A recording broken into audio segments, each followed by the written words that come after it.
Rita Norton, and this session is on local impacts of climate change. And this session is important for at least 4 reasons.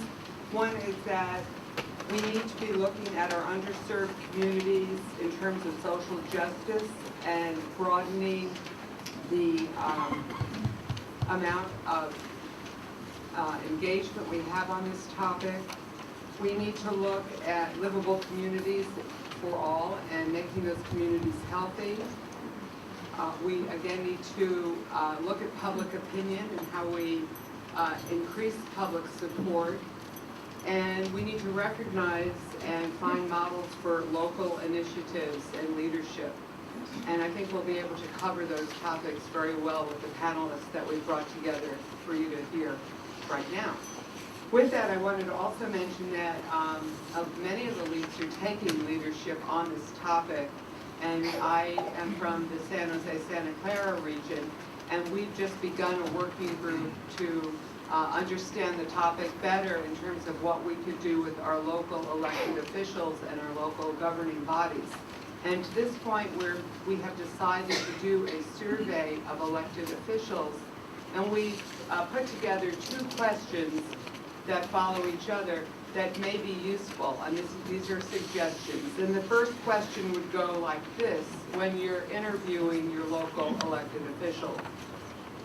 What legislation promoting climate change solutions would you support?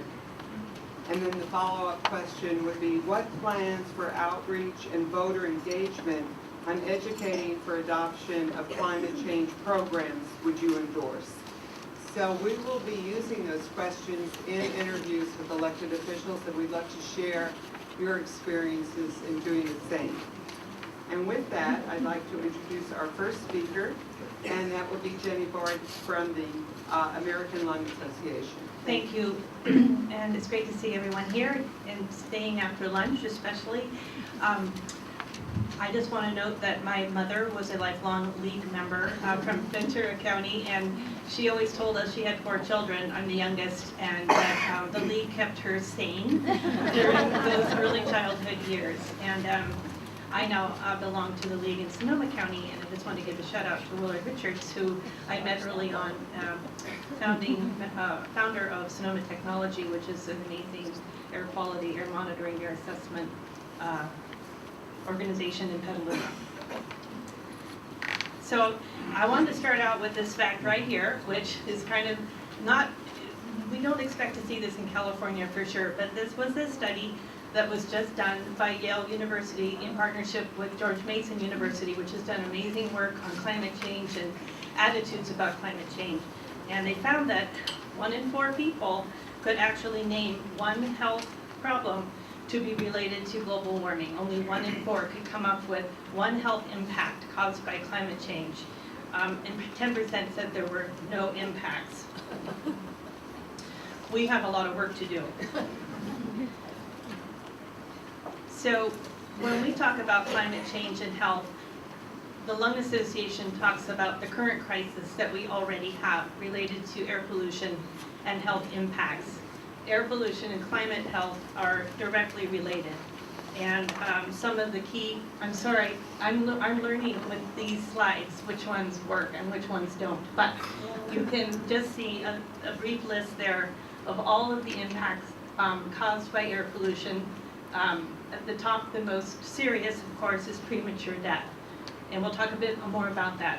Asthma attacks, heart attacks, strokes, emergency room visits. Children are growing up with diminished lung function, which puts them at higher risk for lung disease later in life. So here's just a quick overview of the air pollution grades that the Lung Association gives every year. This is our State of the Air report from 2014. The red counties are the counties that fail. On the left are the ozone grades.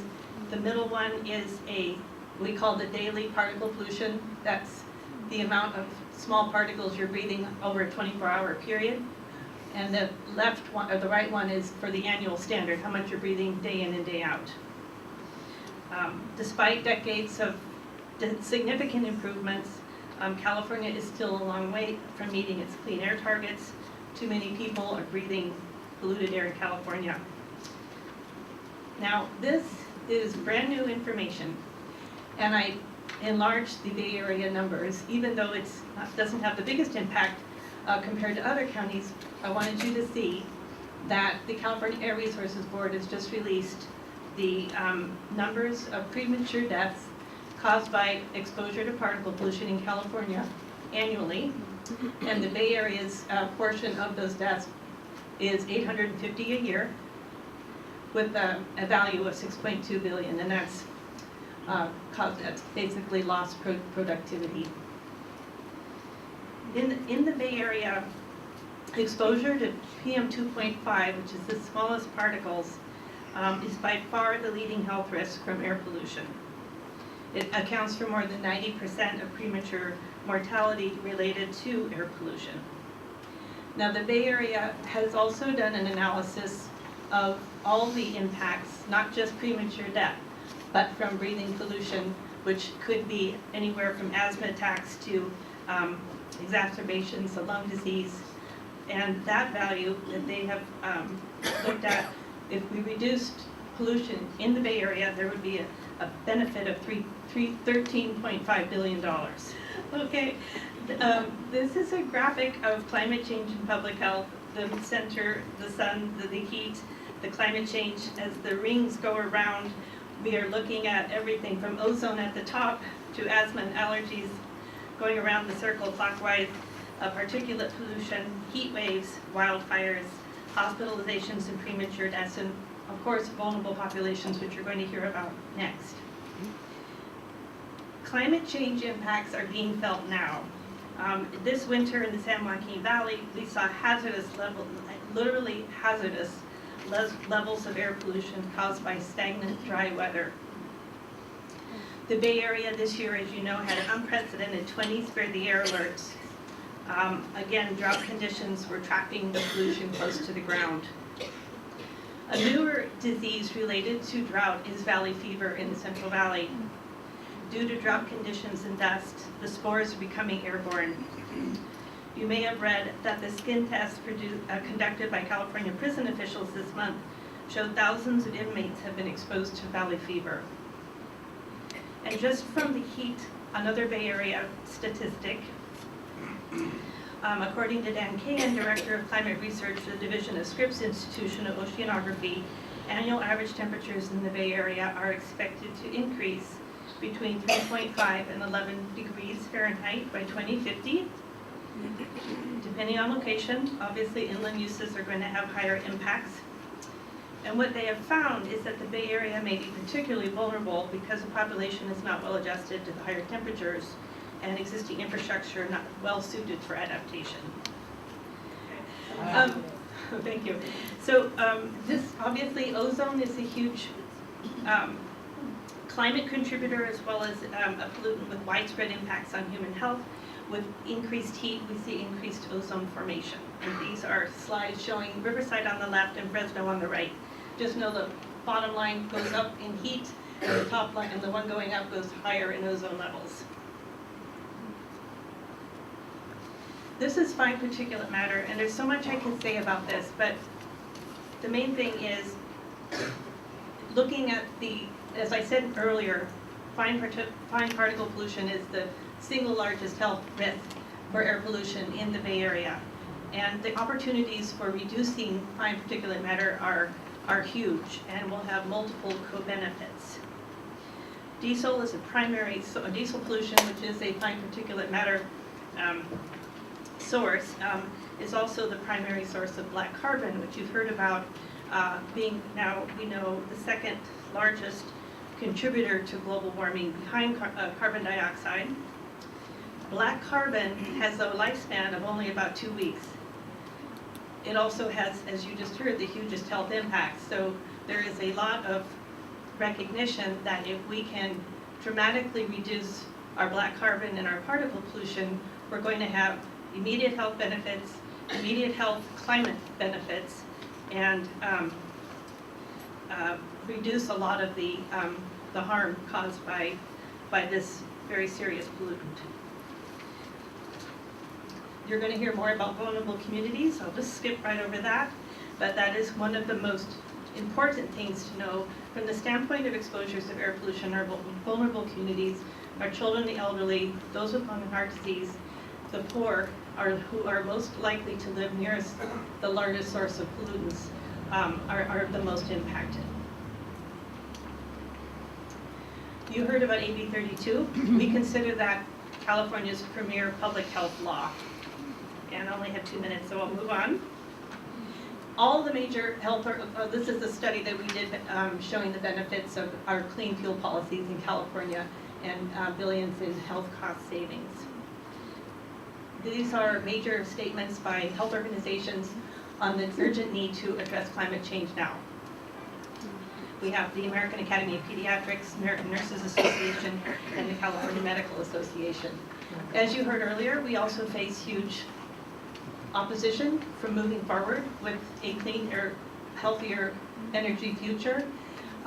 70 million is now the total that the California oil industry is spending in California to roll back our clean air laws and our cleaner future. They're targeting legislators, so as you heard, it's very important to get out and speak with them about the health benefits of our climate laws. Here is a cartoon about the front groups protesting the hidden gas tax. So we urge you to continue supporting California's clean air leadership. And these are just some of the many health organizations. Really, all of the major medical and health organizations in California are on board. That is the work that I do with the American Lung Association, is organize the health voices. They obviously have the most credibility when talking about health and climate. And I am done now. I'll just leave you with our little Doctors for Climate Health. And there is some social media for you to write down. Thank you so much.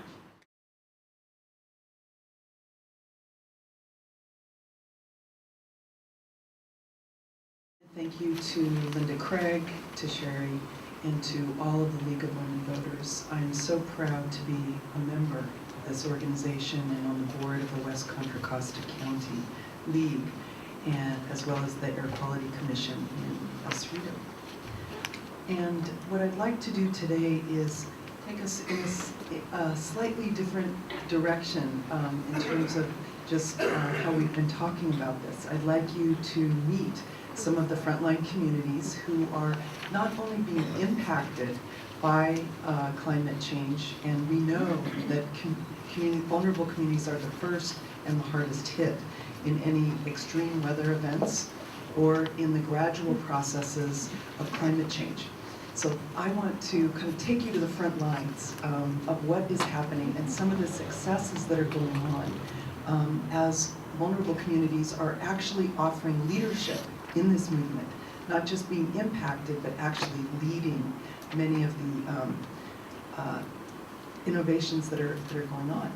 So part of what I would like to also bring forward is this idea that we're all in this together, that we're really facing a very important moment of climate impacts on not only on vulnerable communities, but that's really all of us. We are a vulnerable community, facing the possibility of really undermining the biological support system of the planet. And so it's not just climate, we're really looking at how is the environmental, the economic, and the growing social inequity causing what we call a triple threat, which is also a triple opportunity. So I'm here to share some of the hope that we feel coming out of vulnerable communities.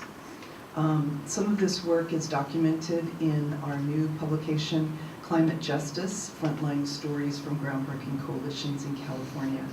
This work I do at Breakthrough Communities as part of a team.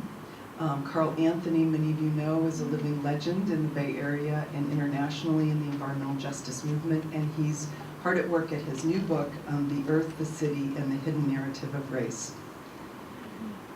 I'd like to share a little bit of the context of how the world looks to vulnerable communities, and also 5 strategies that we're inventing to face the kind of life-threatening positions because our vulnerable communities are the canaries in the mine.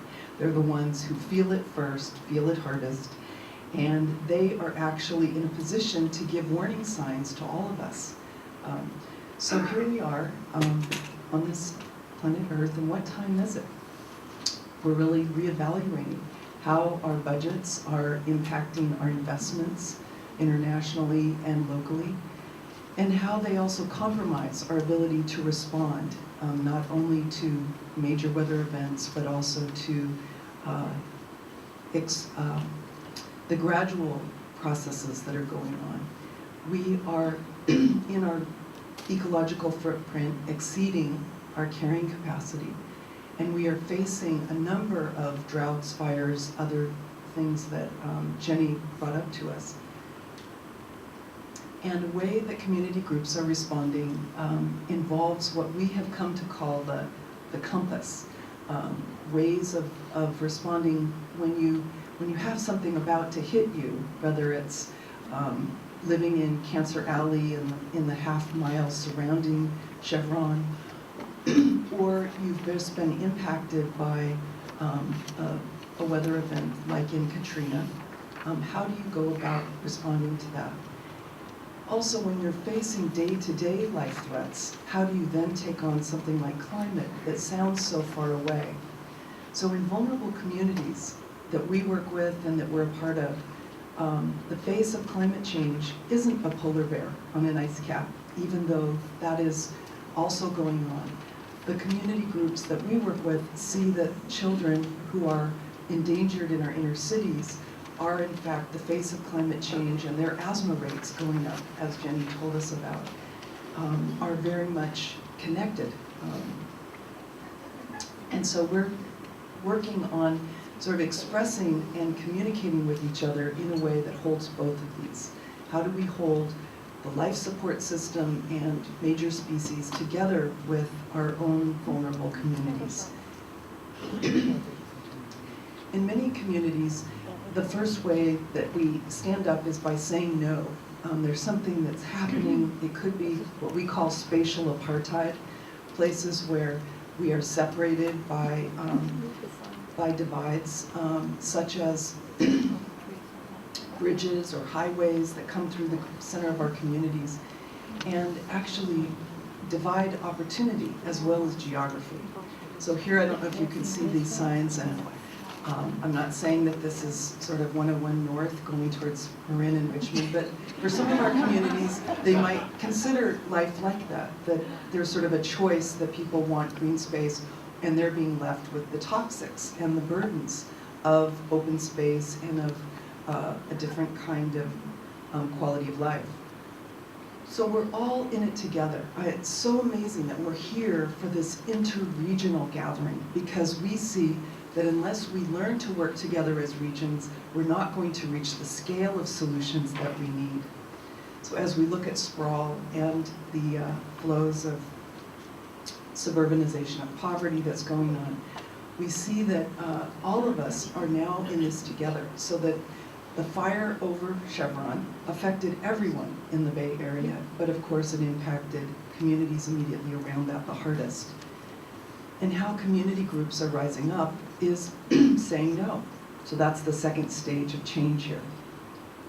The Our Power national convening made national news when groups throughout the United States came into Richmond. How many people here knew about the Our Power conference that happened here last summer? This is an extraordinary event where vulnerable communities from Detroit, from New Orleans, from various Chicago, people who had experienced sort of deaths in the heat rise effects there, came together and said, how do we begin imagining and inventing a renewable and post-petroleum future? We're not dreaming big enough, and we're settling for reacting to rather than inventing a future. But saying no is part of it, saying no to pollution and energy that involves increasing disparities and impacts on low income and people of color. One of the other ways that community groups are taking initiative is in Richmond right now, there's something called the Bucket Brigade, where middle school and high school youth are actually learning how to make these air gathering buckets that can be submissible in court, taking air samples so that when Chevron says, no, we didn't have pollution, they have their air sample and can say, yes, here's what it was. And they know how to assemble these. They also can give you a toxic tour of Richmond. So they're becoming stronger and informed by education and also by tools. Thank you. The next stage is getting grounded. We find that sometimes it's information about what are some of the processes where we can get involved. We find sometimes that if we're not at the table where decisions are being made about our communities, then we're on the menu. So this is so what we have learned over this SB 375 process, where the Bay Area and California led the country, is that we learned that if we're going to create a place where community groups are actually giving input to these sustainable community strategies, we have to learn to work together. So we invented a process called the 6 Wins, and this was very exciting, where groups that in health, as Jenny reported on, that are working on areas of jobs, of affordable housing, of health, economic opportunity, and building community power all came together, and we won. We actually had made national news by submitting an equity, environment, and jobs scenario that was included, and John Joya, whom we heard from earlier, was the person who put forward the proposal to include the sustainable community strategy equity scenario. And this amazed all of us, because what we found is that by inventing something where communities were driving the regional planning process and submitting our own proposal and not just kind of picking up the crumbs or reacting afterwards, that actually our proposal outperformed ABAG and MTC's. And this made national news again. So here we were with, in this very room, actually, with our equity scenario signs, meeting month after month, week after week, gathering ourselves, inviting in youth who learned about climate change and learned to speak up for their neighborhoods. We also practiced kind of telling our stories and learning about sort of the history of our movements and how they intersected over time. We also learned how to do education and advocacy days, very much in the spirit of League of Women Voters, actually. We would do one-on-ones with elected officials and on all sides of the aisle and listen to their proposals and also share community input. And on these days, this one in particular, we met with 57 board members and in one day went to 9 counties. We met in the morning, very disciplined like League of Women Voters, went out in cross-sector, cross-regional teams, cross-racial teams, and then came back at the end of the day and said, you know, what did we learn and how does this make us smarter and more effective going forward? Amy Worth, who was mayor of Orinda and at that time and chair of MTC, said it was the best legislative visit she had ever had. And the final stage is saying yes. It's not enough community groups are learning to say no and what we're against. We're actually inventing and becoming leaders where we learn to say yes and create a bigger tent where we're linking with groups like Timothy Burrows that we're about to hear from with the city of Berkeley. We're learning to work with MTC and ABAG, and we're learning to work across neighborhoods that have sometimes been at war with one another or at each other's throats for various reasons that are important and historical. And we're learning how to redesign new ways of living, closer to transit, as Stuart talked about. We're learning how to invest in our future. I think this is Measure BB, actually, that passed, a free eco-bus pass for youth, where we send a strong message to youth saying, you don't have to choose between eating and riding to school. You can get to the schools that are good for you by having a free bus pass. We're learning that community choice aggregation is an option for our communities. And we're learning that we can link these environmental vulnerabilities to economic recovery. And I think my time is about up, but I just wanted to say the final point is that in Senate Bill 535, which is on cap and trade, taxing polluters, community groups are learning to come together who are in these targeted regions. And we have fought to have 25% of the cap and trade go to vulnerable communities, and 10% be invested directly in those communities. And so I'm excited that to share with you a strategy that we've invented from the ground up. It's something that is involving all parts of the region, the interconnection of these various issues. And what we're also learning, and this is taken from our most recent book with a foreword by Desmond Tutu, that no amount of legislation is going to be enough, that there's actually a spirit of interconnectedness. Desmond Tutu calls it Ubuntu, a spirit of seeing that we are all in this together, just like our region is gathered here together with League of Women Voters, that our most vulnerable communities are actually our assets and have amazing innovation and leadership to bring. And that in fact this triple threat that we have is part of a triple opportunity, and they're ready and wanting to partner with us. So let's, as a challenge to League of Women Voters, let's think about how our own organization can itself reflect the communities that we are hoping to serve, have a representation of race and class, because when these groups are part of the decision making, then they're not on the menu, and we are actually contributing enormous solutions that are needed in order for the whole region and for the whole community to thrive. Thank you. Our last speaker for today is Tim Burrows, who is the Chief Resilience Officer at the City of Berkeley, a city known for innovation and leadership. Thank you. Good afternoon. How's everybody doing? Great. All right. It's good to see you all here. It's a beautiful day outside, but it's beautiful in here too. There's a lot of power in this room. It's great to be here. I really appreciate the invitation. My name is Timothy, and I'm an assistant to the city manager at the City of Berkeley. And I'm also, as was mentioned, the city's first Chief Resilience Officer. And depending on how I do, maybe the last Chief Resilience Officer. So I'll let you guys be the judge of that. But I'm really honored to be here. Before I was the Chief Resilience Officer, I had that fancy title.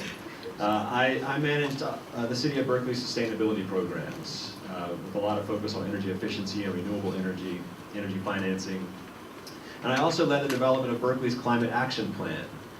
And I have to say, I have to acknowledge my friends and colleagues at the League of Women Voters, the Berkeley chapter, because the League's Berkeley chapter made a big difference in how that plan turned out, and how ambitious it was, and how actionable it was. And the input that I got as a city staff person, from my perspective, as a city staff person, the team of folks that work in Berkeley at the League are people that I respect, that I turn to a lot for their opinions and their advice. And they always give a lot of constructive, actionable feedback. So I really appreciate that from the Berkeley League, and I look forward to continued work with you guys moving forward. I know. Yeah, give them a hand. I see a lot of them here today. I'm going to give you some background on some work we're doing in Berkeley, an initiative that we were selected to participate in called 100 Resilient Cities, and some of the work we're doing around resilience. Resilience. I'll talk a little bit about what this term means. It's something you've probably been hearing a lot about. So last year, some of you may have heard that Berkeley was one of 32 cities selected out of a global pool of 400 applicants to participate in an initiative called 100 Resilient Cities. And this is an initiative funded by the Rockefeller Foundation. And they are funding 100 cities over 3 years throughout the globe to advance community resilience. And some of the other communities that were selected, Berkeley is pretty small compared to many of the other ones. In the US, it's cities like New York and Boston and Chicago. Locally, we have the city of Oakland and cities of San Francisco, which I'm working very closely with. We're the 3 cities in the Bay Area, we're the only 3 cities that were selected in one region as sort of a pod within one region. And we were selected to see what the potential is when 3 cities are working together towards similar efforts, how much further we can go than if we're working separately. So I'm really excited about that. And then globally, there's an amazing group of cities, some of which you may have heard of. There's one city called Paris. There's another one called London, Dakar, Senegal, Ramallah, Palestine. Cities really from almost every continent and lots of different sizes are participating. It's great to be part of that network. And like I said, this initiative is designed to advance community resilience. And you're hearing resilience all the time now. There's panels on resilience, there's books on resilience, there's presentations on resilience, there's people who have resilience in their title. And depending on who you ask what that term means, you probably get a little bit of a different definition. So I want to explore that a little bit, and then I want to talk about some solutions that I think embody this term resilience. So sometimes when you ask people, maybe on the street, if you went around and asked people on the street what resilience means, you get a lot of people saying, well, it means preparing for a disaster. Yeah, you're a resilient city if you're ready for the earthquake, or you're ready for the hurricane.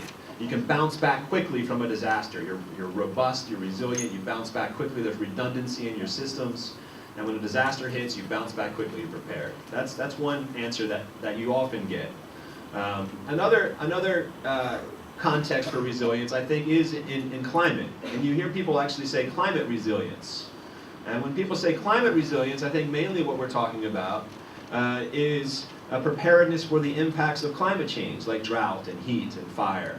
And so there's that kind of aspect of resilience that you hear about. Other people talk about social resilience and affordable housing and access to health care, those being aspects of a community's resilience. And maybe that's how people that work in public health maybe think about it from that perspective, or from a social justice perspective. And finally, I think other people talk about it from an economic perspective, and they think about resilience in terms of economic diversity and having a robust local economy that is prepared for economic shocks like the one that we had and are really still coming out of. So you hear lots of different definitions and lots of different ways in which this term is used, and I think all of those aspects and those components that I just mentioned are true. They are all components of resilience. But I would also say that no one of those things on its own makes a community resilient. So I'll give you some examples. If we as a community in Berkeley or as a region, we invest a lot in making our homes stronger, more seismically safe in advance of an earthquake. That's an important component of resilience, right? But if people can't afford to live in those homes, then we're missing a really important aspect of resilience as well. So if you just have safe housing, seismically safe, you're not a resilient community. You're just hitting one aspect of resilience. If we have affordable housing, but that affordable housing is also the same housing that's most vulnerable to sea level rise or most vulnerable to pollutants, then we're hitting one aspect of resilience, but we're missing a whole other aspect in that regard as well. Examples could go on and on. If we're prepared for extreme heat in the face of climate change, we have cooling centers, we work on urban forestry, we're working on extreme heat, but people don't have access to health care, then we're not a very resilient community. If we're working to reduce our greenhouse gas emissions, but people's basic needs are not met, then there again, we're not a resilient community. Resilience is not about preparing for just one specific thing. It's not about preparing for the next earthquake, which we should be doing. It's not about just preparing for climate change, which we should be doing. It's about thinking about things in a bit more comprehensive, integrated way, preparing our community for really any type of shock or stress that we might face as a community. That's my definition of resilience. It's a community that's better prepared for virtually any shock or stress that we may encounter. Resilience is defined by integrated solutions that prepare our community for a whole range of things that we might face. And that's the goal of 100 Resilient Cities, the initiative that the City of Berkeley is participating in. That's my goal as Berkeley's new Chief Resilience Officer, is to identify solutions that we can work on together, where there's one investment with many different benefits, with a wide range of benefits. One investment, many benefits. Those are the types of solutions that I'm looking for and the type of solutions that I'm excited about. And I want to talk about a few of those solutions now to make this a little bit, put it in a bit more context, to make it a little bit less theoretical. I want to talk about a few of the solutions that I think about when I'm thinking about things through a resilience lens. And these are a couple of my priorities, actually, as Chief Resilience Officer. One of my priorities is improving our ability as a community and really as a region to care for and shelter the most vulnerable residents in the event of a disaster. 2 minutes. Oh my goodness. I can do that, that's fine. So one of my priorities is caring for and sheltering the most vulnerable residents in the event of a disaster. So what does that mean? One of the things that it means, and I think you've heard this theme a little bit already, is making sure that the programs, the messaging, the incentives, the assistance that we have as a city with our partners are reaching the right people in our community. We have many people in our community that have special needs, different needs than other people have. English as a second language, disabilities, low-income residents that may live in substandard housing. We have to make sure that we are prioritizing outreach and assistance to those residents prior to, during, and after a disaster. And that's part of one of my priorities as Chief Resilience Officer. The other is we do have emergency shelters that will be mobilized in the event of a disaster. Major earthquake, major storm where power goes out, housing is compromised. We have to make sure that our shelters that we have are ready to serve their function. And I have to tell you that many of our shelters in Berkeley, the buildings that will serve as a function, they themselves need a lot of work. They need seismic upgrades, they need energy upgrades, they need water upgrades. So that type of solution, for me, fits very well into the resilience lens for a couple of different reasons. One is with those solutions, we're prioritizing the most vulnerable in our community. Also, when we're working on upgrading buildings in the event of a disaster, we're not only thinking about the earthquake seismic upgrades to those buildings, we're thinking about environmental performance of those buildings too. We're making them more water efficient, more energy efficient, adding renewable energy. It's an integrated solution with multiple benefits. And the thing I like about it too is it brings lots of different people to the table. Environmentalists care about that. Social justice advocates care about it. Our housing staff cares about it. Our emergency services staff and citizens care about it. So all of a sudden you're working on an initiative and a thing where you've got a diverse set of people at the table. It's not just one group. It's not just the enviros. It's not just the social justice folks. It's an integrated solution. Very quickly, two more priorities. A second one is what I call energy assurance. I think other people probably call that too. Essentially what that means is clean, integrated backup power for these same critical city facilities and community facilities, hospitals, emergency shelters. These buildings cannot serve their function in the event of a disaster if they don't have access to power. And a conventional way of providing access to power when the grid goes down is a diesel generator, right? And that's a dirty solution. So what I'm interested in is a combination of energy efficiency, renewable energy, battery storage that can store power, and when the power goes out, the building can pull from that battery, and a microgrid that enables these facilities to operate independently of the grid when the grid goes down. That's a much different solution than a diesel generator. And that's because I'm looking at it from a resilience perspective, where you're making one investment and hitting lots of different benefits. And third, of course, my background is in climate. I would say what they call a climate hawk. Like I think about how we advance climate action every day of my life, right? And part of my priority as Chief Resilience Officer is still very much focused on climate and how do we develop integrated solutions in the face of climate impacts. I think Diz talked a lot about green infrastructure. One of our main impacts in Berkeley and in the region from climate is flooding. It's only going to get worse as the sea level rise goes up and storms get more extreme. And we have to deal with green integrated ways of dealing with that impact. And green infrastructure is one of those ways that I'm trying to advance and accelerate in Berkeley. Those are a few of my priorities that I'm working on. And I've got several others that I'm going to do work on as well with many of you and many people in our community. And I'm still pretty early in my role, so I'm on sort of a listening tour here. I have a certain amount of priorities that come from a lot of work we've already done in Berkeley, from our climate plan, our hazard mitigation plan, with lots of community input. But we always have the door open, and we want to talk, get more and more ideas and questions from the audience about what we should be working on.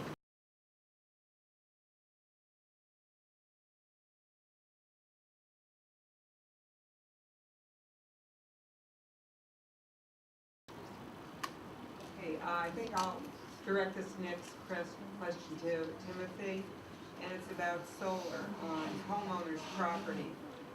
Could you give us some more information about how much homeowners should be paid for selling their solar into the grid so they can pay for their solar panels? And what are some strategies for doing that? Yes, I can address that. Is the mic working? Can you hear me? So it's a really good question, and I'm not going to be able to answer specifically how much people should be paying. That's not information I have at my fingertips. So I'll talk a little bit about what we try and do to help make solar easier for residents, and direct you some resources that I think would be useful for you. So I think my job as a city staff person is to try and make it as easy and affordable and valuable for you to invest in solar and really energy efficiency before you invest in solar in your homes and your businesses. And one of the programs that we've launched in Berkeley to try and help with that is a program called Smart Solar, which is now run by an organization called the Community Energy Services Corporation, CESC. And Smart Solar is an independent third party that can come to your house without a profit motive and give you a sense for the solar potential of your roof, what incentives exist out there, what you should be paying, what you could be paying. They'll help you compare bids across solar providers and kind of help take some of the complexity out of the process for identifying a good solar solution for your home. They're also going to encourage you to invest in energy efficiency before you put those solar panels up so that you can save money on the solar, maybe get a smaller solar installation. So in terms of actual costs and how much you should be paying or could be paying, I'm not going to address that, but I will say that there are programs that exist, Smart Solar is a good one, that can help you figure out that answer in a very independent, third-party way.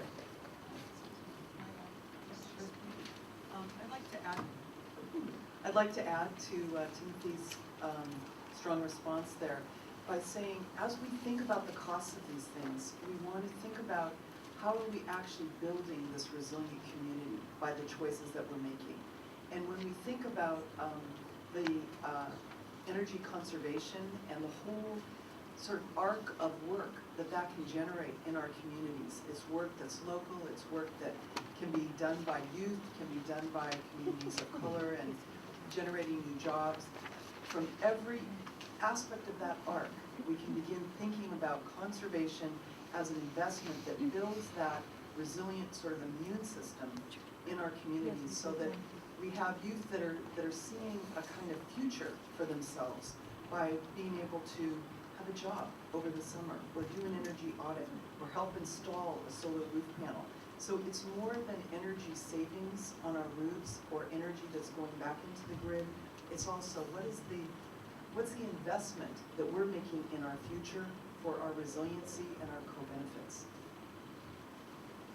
Well, here's a question for each of the panelists. Is there any legislation being proposed prohibiting the permitting of large fossil fuel stationary sources in vulnerable communities? If not, do any of you have any suggestions on how to reach that legislation?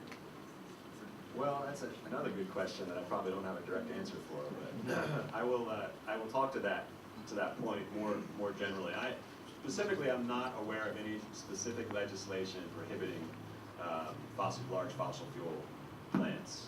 But there is some existing state law that's relevant to that, and one is the state's Renewable Portfolio Standard. How many are familiar with Renewable Portfolio Standard?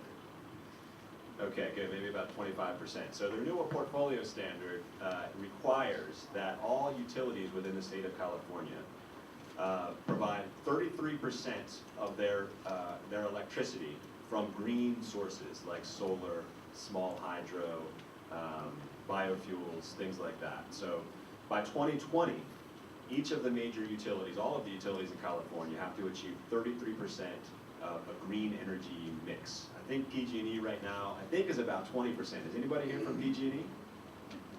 Okay, so PG&E has increased significantly their green energy mix over the past several years, as have many utilities throughout the state. And that's really driving a change in how energy is produced in our state. And not all states, many states do not have a renewable portfolio standard. It's a major piece of state legislation. From a local perspective, that really affects how clean or dirty every kilowatt hour we consume is. So think about it. If you live in West Virginia, for example, I hate to pick on West Virginia, but if you lived in West Virginia, most of your electricity would be generated by coal. and all of the negative impacts that go along with that. So every kilowatt of electricity that you consume in West Virginia is significantly dirtier than a kilowatt you consume in California, because more of our mix comes from renewable energy sources. So that's a significant piece of legislation that affects how power plants are built, where they're built, and what energy they're using to produce electricity. And I wanted to say that as we begin thinking about this energy transition that we need to make to post fossil fuels and fracking, other kinds of things, these are not the kinds of choices that we want to be making. We want to be moving towards these renewable energy portfolios, as Timothy was describing, because these are the things that are going to really serve us over the long haul. It's important to have these interim measures of sort of bad decisions that we're saying no to, but the more that we can invest in these long-term things we want to say yes to, that rather than the holding actions that are available to us with some of our legislation. Thank you. Very quickly, I should have mentioned one other thing, I'm sorry, and that is that as PG&E and the other utilities grid is getting greener, there are a lot of citizens in our community and throughout the region that are also looking for other ways of greening the grid. And one of those solutions that people are working on is called community choice aggregation or community choice energy. Which essentially the goal of community choice energy is to enable a local government or a group of local governments to have more control over the buying and selling of the power that their residents and businesses are purchasing and consuming. So community choice aggregation exists in Marin. The city of Richmond, the city of Benicia are also participating in the Marin program. Alameda County is exploring it. So as the utilities grid is getting greener and greener, there's also other initiatives underway that are working to maybe accelerate the greening of the grid. And I think that should at least be acknowledged and mentioned. A question for Paloma. Suggest specific ways we can engage diverse communities and low-income groups to join with the lead in supporting climate change legislation. Great. I love this. So let's imagine on either side of you, you have a new partner. Think about a new partner that could be brought in to the league. Someone who actually, this is another sort of co-benefit. We're not only serving climate change, but we're also serving the future of the league. What is the growing face of the future of the league that we want to grow to impact on all these issues that we want to have impact on in the coming decade and decades, in the next 40 years, so we can have another 40-year birth decade for the league here. So I want to say, first of all, get out and meet folks who have this kind of leadership who can join the league. I think that's like number one. And then the next I would say is, sometimes as white folks we think about how can folks come over to our issue, and I think I would encourage you to find an issue in your community where communities of color are already engaged. And a big one is public safety. We've heard about Ferguson. We know that there's a kind of flashpoint nerve right now in our major cities across the United States. It's possible for us to show up at issues that are of vital importance to communities of color. And as we do that, we're building a bridge and a conversation in which they begin to see that, oh, there is an aspect of public safety. And these folks actually care about the future of our youth and jobs, or of them being able to go to school and actually come back and not get shot on the way home from school. That there's actually an investment that we can all make together and look at these bridge opportunities between issues. So I would say, think of the one person on either arm that you could bring to a league event who is a person of color or from a low-income community. And the next I would say is to imagine something you could show up for that maybe is one step out of your comfort zone, but puts you in the field of a community of color or a vulnerable community in which you could open additional conversations around climate. And the other is I would look at research, like Jenny was offering. Health is a huge doorway because the vulnerability and survival are biological threats are a place that are near and dear to all of us. And so understanding the physical threats of climate change and how that affects all of us, that as all of us are breathing in and out, this is in fact affecting our ability, and all of us, to have a strong future together. And for example, an important piece of research was done by Dr. Tony Eiton as Chief Public Health Officer in Alameda County, where he found that your zip code can predict your life course, that you will live 10 years less by living in the lowlands. So it's not only a climate threat to be in the lowlands, but it's also a health threat to be in the lowlands as compared to living in the hills. So talking to communities and showing that you understand the life threats that climate poses for them changes the them to the we. How do we build the we space? Thank you. So I wanted to close with a really optimistic question that we just get all sorts of feel good, but I'm going to close this question out with a challenging question, and that is, this questioner asked, since, quote, we are exceeding our carrying capacity in our footprint, unquote, shouldn't we be willing to talk about controlling population increase through education and public policy to produce sustainable communities?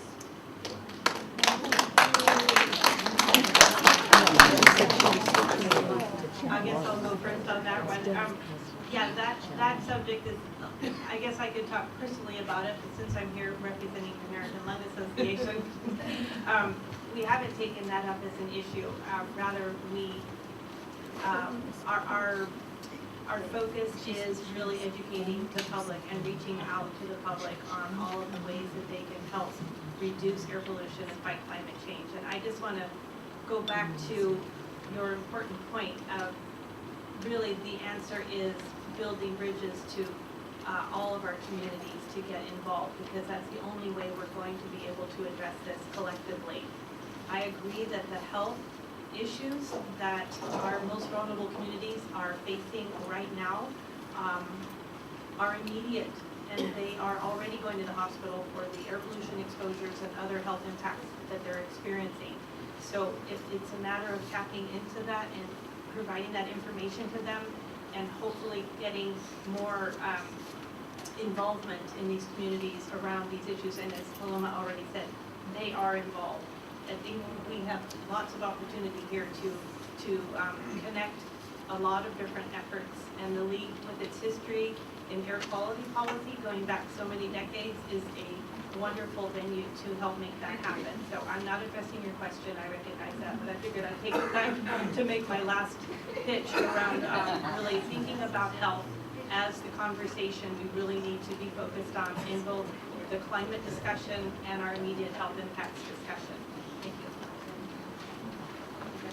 you. Well, I think that we should be able to talk about anything, you know, and that was part of the question, was shouldn't we be able to talk about it? Sure, we should be able to talk about it. It should be something that should be considered, population being some form of education or being part of the solution around population. But my personal opinion on this is that that's not a very effective way to address the climate crisis.